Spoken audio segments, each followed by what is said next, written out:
Kidlat News Updates. Mga balita ngayon, 5 sumukong rebelde sa Masbate itinuro ang imbakan ng armas ng NPA.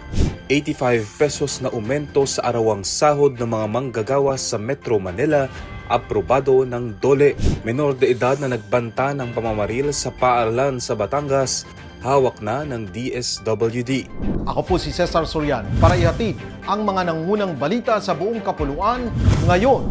Voluntaryong sumuko sa pulisya at militar ang 5 miyembro ng Communist Terrorist Group o CTG sa Barangay San Isidro, Palanas, Masbate noong Hunyo 28. Ayon sa Philippine National Police o PNP, kasabay ng pagsuko ng mga miyembro ng Platoon 1 at Platoon 2 ng KLG South SRC-4, isinuko rin nila ang 3 baril.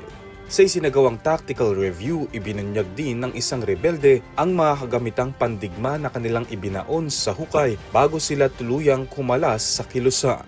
Sa parehong araw ay natunton ng otoridad ang nasabing imbakan kung saan na-recover ang daan-daang bala ng M16 at M40. Claymore type improvised explosive device o IED, anti-tank mines, grenade launcher at iba pang kagamitang pandigma. Hawak na ng 2nd Infantry Battalion ng Philippine Army ang mga sumukong rebelde at mga nakuhang ebidensya para sa kaukulang dokumentasyon at tamang disposisyon. Inanunsyo ng Department of Labor and Employment o DOLE ang 85 pesos na dagdag sa daily minimum wage ng mga manggagawa sa Metro Manila. Ayon kay Secretary Francis Tolentino, mula sa dating 695 pesos, magiging 780 pesos na ang minimum na sahod kada araw. Hahatiin sa 2 tranches ang dagdag sahod. Ang 60 pesos kada araw ay epektibo sa Hulyo 19, habang ang natitirang 25 pesos ay ipatutupad naman sa Enero 2027. Ito na ang pinakamalaking wage increase na naaprubahan ng Regional Tripartite Wages and Productivity Board sa National Capital Region o NCR.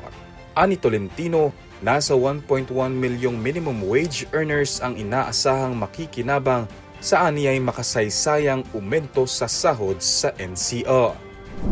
Tukoy na ng Batangas Police Provincial Office ang menor de edad na nasa likod ng mensaheng naglalaman ng banta ng pamamaril sa paaralan na ipinadala sa opisyal na Facebook page ng Batangas City Integrated High School pasado alas 9 ng gabi noong Hunyo 28.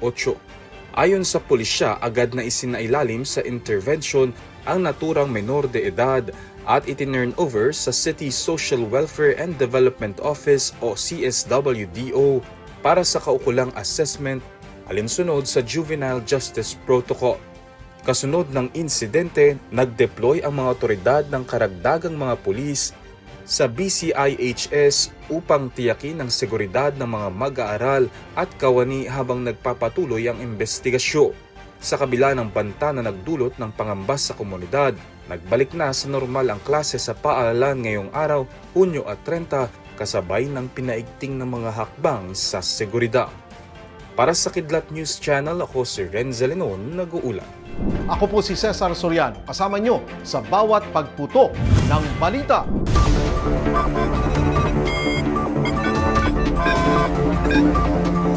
you.